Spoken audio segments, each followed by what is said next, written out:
Welcome back to The Price of Business. I am your host, Kevin Price, talking to you about you and your business. Get to spend some time with Hans Von Spakovsky. You know him. He's with the Heritage Foundation. He's been on the show before, and we like to have him on, mainly because I like to say his name many times during the segment. Hans, welcome back. Kevin, thanks for having me back. I appreciate it. You got a cool name. How did that name serve you when you were in school? Like, how did that work out for you in like elementary school? Well, sometimes it was good, sometimes it was bad. You know, the teacher always knew who I was. I didn't get lost in the crowd, which sometimes was not a good thing. Yeah. And what about middle school? I bet middle school was probably tougher. It was. I once got into a fight with a kid because he was making all kinds of nasty remarks about my name. About your name, yeah. And then how about high school? You know, they try to mellow out. They try to find more sophisticated things to make fun of you than your name. You know, if they make fun of you, they're a little cooler in high school, I think, than middle school. Middle school is like the worst. What about college?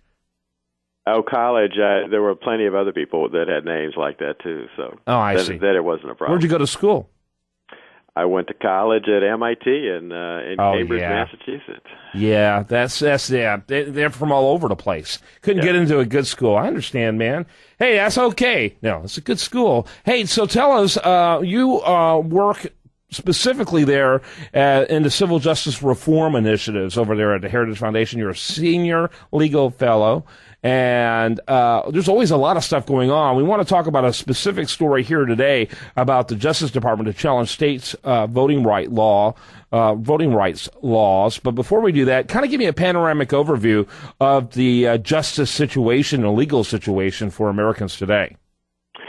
Well, unfortunately, we seem to have an administration that really doesn't believe in the rule of law because they are constantly doing things that they shouldn't be doing. That is, you know, the executive and the president acting as if they are the lawmakers instead of Congress, and not necessarily abiding by court decisions. So, you know, from that standpoint, I mean, that's not a good thing. In fact, I think it's dangerous to the whole system that we've got. Mm-hmm. Are you involved much with Heritage's over-criminalization page?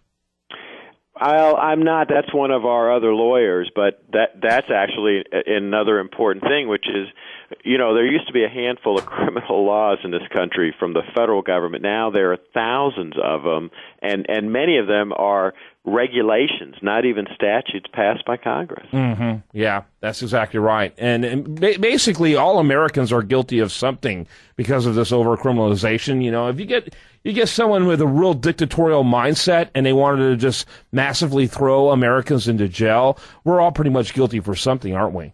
Yeah. Oh, yeah. And we've illustrated case after case after case where people were criminally charged for things that any American looking at it would go, you've got to be kidding. Right. So you're just basically, you know, you're just waiting for the right dictator to come in and just say, "Hey, we're taking over now. You've been violating all these laws. Wait a minute, according to this, I've been violating these laws for decades. Yeah, we finally caught up with you." Right, and then they'll send a SWAT team and an armored personnel carrier to get you, because you know that's another problem, is the militarization of the local police forces all over the country. How do you explain kind of ridiculous laws that exist out there that don't make sense unless this is almost an objective to do exactly what I just explained? And I'm not big on conspiracy theories because those are one of those things that kind of make eyes, you know, glaze over and they're like, what? You know, but on the other hand, why have all these laws that most people don't even realize they're breaking unless it's almost like money in the bank for in the future if they need it? Frankly, a lot of it is just carelessness on behalf of members of Congress. You know, there'll be some incident and they'll think, oh, we've got to pass legislation, and without really thinking about it, they pass a bill with severe criminal penalties in it, and then they hand it over to some federal agency and say, hey, you go ahead now and you issue regulations to implement this, and these federal bureaucrats issue all these regulations that make things criminal that maybe shouldn't even be a violation of the law, or at the most maybe ought to be, you know, a civil a civil penalty, but not something that lands you in jail. Right, right.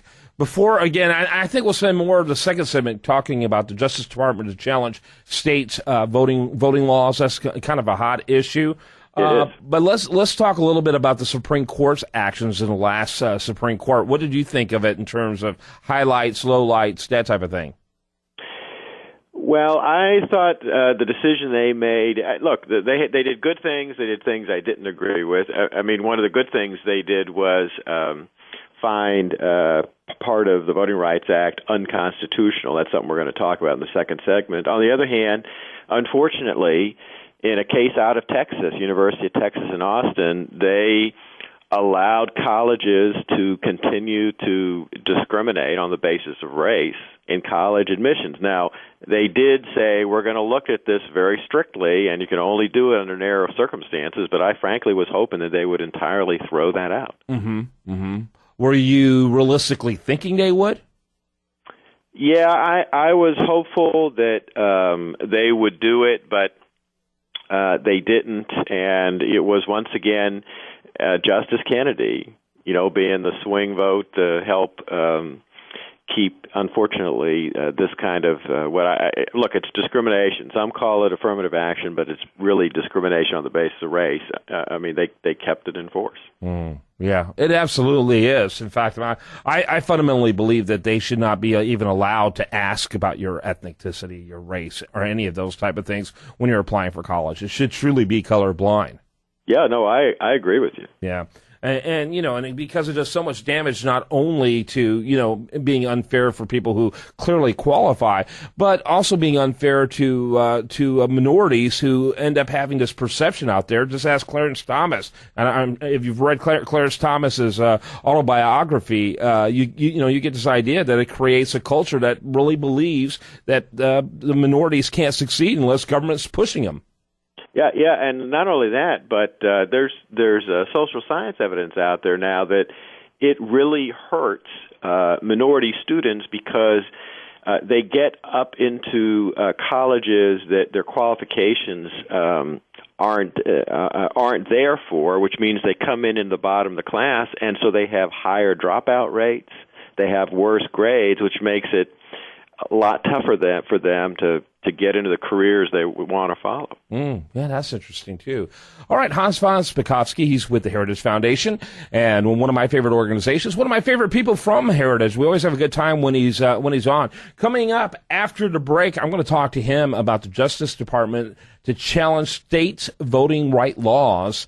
Unbelievable, the things that this administration decides to focus on with 20 million plus unemployment and just a total disregard of rule of law in so many different cases. And frankly, I think this is another example of that. But we'll get your opinion about that after we get back. But I do want you to become more familiar with Heritage, heritage.org, and check out the Foundry in particular at foundry.org. And when we come back, more Hans Von Spakovsky.